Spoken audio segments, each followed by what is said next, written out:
के को प्रमाण भन्नु बुझे बुझ्नेलाई इशारा काफी छ दाइ, तपाईलाई भन्नुपर्छ र होइन।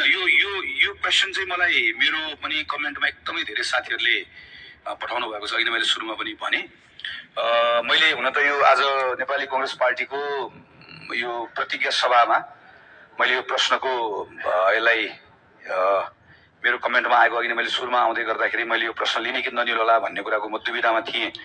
तर मैले पछाडि के सोचेको हो भने आखिर नागरिकले सोधेको प्रश्न, ती प्रश्नहरूको सन्दर्भमा म एउटा जिम्मेवारीमा छु। जिम्मेवारी भएको हुनाले गर्दाखेरि मैले यो प्रश्नको मैले आफूले त्यसको लागि रेस्पोन्स गर्नुपर्छ भन्ने कुरा ठाने। म यसमा धेरै डिटेलमा जान्न, खालि तपाईँले सोधेको कुराहरूको सन्दर्भमा मलाई साथीले सोध्नु भएको कुरामा के सोध्नु भएको छ भने तपाईँले पार्लियामेन्टमा उभिएर तत्कालीन माननीय रवि लामिछानेको सहकारीसँग जोडिएको केही प्रमाणहरू छन्, जुन प्रमाणले उहाँ दोषी भएको कुरा देखाउँछ।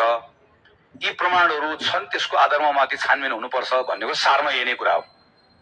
तपाईँले प्रमाणहरू छन्, उहाँले सहकारीको रकम अपचलन गरेको प्रमाणहरू छन् भनेर भन्नुभयो। त्यो प्रमाण खोइ, त्यो प्रमाण खोइ, त्यो प्रमाण खोइ भनेर चाहिँ मलाई बेला बेलामा त्यो रिप रिप रिप भनेको जस्तै दुईटा आउँछ। मलाई त्यो साथीहरूले गर्ने कमेन्टमा एउटा बाख्रा बाख्रा बाख्रा भनेर आउँछ, एउटा प्रमाण प्रमाण प्रमाण भनेर आउँछ होइन। अब मैले यसलाई दुईटै कुराको उत्तर दिनु पर्ला जस्तो लाग्यो है। एनिवे मैले त्यही भएर चाहिँ यो के गरौँ, मैले खालि एउटा सानो एउटा टेक्स्ट मैले रेफरेन्स ल्याउनुपर्छ होला भनेर ल्याएर राखेको। मान्य रवि लामिछानेको नाममा 2 करोड कर्जा प्रवाह भएको र आफ्नै हस्ताक्षरबाट चेक भुक्तानी गरेको देखिएकोले रकमबारे थाहा थिएन भन्ने जिकिर खण्डित भएको। मान्य रवि लामिछाने प्रबन्धक निर्देशक हुनु अघि नै सञ्चालक समितिको बैठकमा सहभागी भई ब्याङ्क खाता खोल्ने र हस्ताक्षर गर्ने निर्णयमा संलग्न रहेको। मान्य रवि लामिछानेले निशुल्क शेयर पाएको दावी गरे तापनि उक्त शेयर लगानी गर्नको लागि सहकारीकै रकम प्रयोग गरेको। मान्य रवि लामिछानेले आधिकारिक रूपमा अलग भएको भनिएको मिति पश्चात पनि कम्पनीको 100औं चेकहरूमा निरन्तर रूपमा हस्ताक्षर गरिरहेको। मान्य रवि लामिछाने कर्मचारीको रूपमा मात्र नभई कम्पनीको सञ्चालनमा सारभूत प्रभाव पार्ने हैसियतमा रहेको अन्य कर्मचारीको बयानले समेत स्पष्ट पारेको। मान्य रवि लामिछानेले सुप्रिम सहकारीको रु 10 करोड 79 लाख गैर कानूनी रूपमा गोर्खा मिडियामा लगी संगठित अपराध गरेको दावी रहेको। मान्य रवि लामिछाने कम्पनी स्थापना भएको दिनदेखि नै 15% शेयर धनी रहेको र व्यवस्थापनमा सुरुदेखि नै संलग्न देखिएको। यो अहिले मैले पढेर सुनाएको कुरा चाहिँ यो मैले भनेको होइन, यो नेपालको सम्मानित सर्वोच्च अदालतको डिभिजन बेन्चको फैसला जुन चाहिँ वेबसाइटमा छ त्यसलाई मैले पढेँ।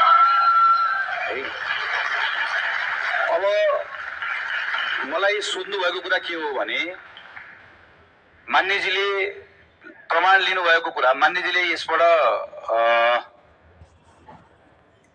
कर्जा प्रवाह भएको प्रमाण छ, कर्जा लिनुको प्रमाण छ, यही भन्छ निजको नाममा कर्जा प्रवाह भएको र आफ्नै हस्ताक्षरबाट चेक भुक्तानी गरेकोले रकम बारे थाहा थिएन भन्ने जिकिर खण्डित भएको। यो मैले होइन, कोर्टले भनेको। र यही कोर्टले के भन्छ भने सूर्यदर्शन बचत तथा ऋणमा 1.5 अरब रुपियाँ हिनामिना गोर्खा मिडियामा त्यसबाट 30 करोड प्रवाह भएको। सुप्रिम बचतले के भन्छ यसको बारेमा, रूपन्देहीको कोर्टले के भन्छ, मान्यजीको नाममा बिना धितो 2 करोड ऋण प्रवाह भएको। चितवनको कोर्टले के भन्छ, मान्यजीको नाममा 11 करोड 70 लाख गोर्खा मिडियामा गएको र मान्यजीले हस्ताक्षर गरेको 414 वटा चेकहरू फेला परेको। अब काठमाडौँले के भन्छ, काठमाडौँको कोर्टले के भन्छ, 5 करोड 8 लाख दाबीको बारेमा सञ्चालकहरूसँग मिलोमतोमा ऋण प्रवाह भएको। पर्साले के भन्छ फेरि 1,50,00,000 रुपियाँ मान्यजीले चाहिँ व्यक्तिगत रूपमा ऋण लानु भएको हो। अब यो सबै मैले एउटा पनि मैले भनेको होइन यो। मलाई अहिले भन्ने मन पनि छैन, खास मलाई यो विषयमा प्रवेश गर्ने मन पनि थिएन। तर अब मैले प्रतिज्ञा पत्रमा छलफल गरौँ भनेर पठाएको क्वेसनमा पनि अब रिप भनेर पठाइदिएको छ कि बाख्रा भनेर पठाइदिएको छ कि प्रमाण भनेर पठाइदिएको छ। त्यही भएर पनि तपाईँले पनि क्वेसन नसोधी नरहन सक्नुभएको होला। म आफै पनि यो क्वेसन त आउँछ भनेर चाहिँ यो अघि आएको जस्तै गरिकन यो अरू जस्तै प्रतिज्ञा पत्रको आएकै थियो।